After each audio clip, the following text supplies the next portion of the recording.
For today's video guys, mahilig ba kayong magtanim pero walang space ang inyong kuran?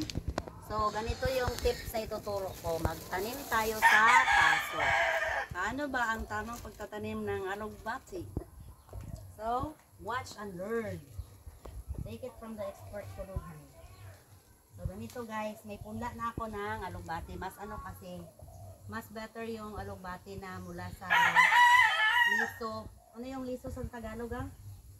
Mula sa buto ng alugbati ito. Pinatubo ko siya. Tapos, dilipat ko sa cellophane. So, ililipat natin siya dito sa paso. Saka ang balaa. Yan. Lalagay mo siya dito. Gantay ka na lang guys na lumaki at tumaba yan. Katulad nito, payatot. Payat siya guys kasi kulang na siya ng lupa. Yung manok kasi ng kapitbahay ko dito. Ay, hindi pala kapitbahay. Housemate ko. Karami, kinakaykay niya yung ano. Diba?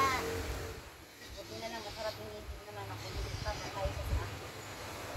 So, that's all for today's video guys. Sana may natutunan kayo.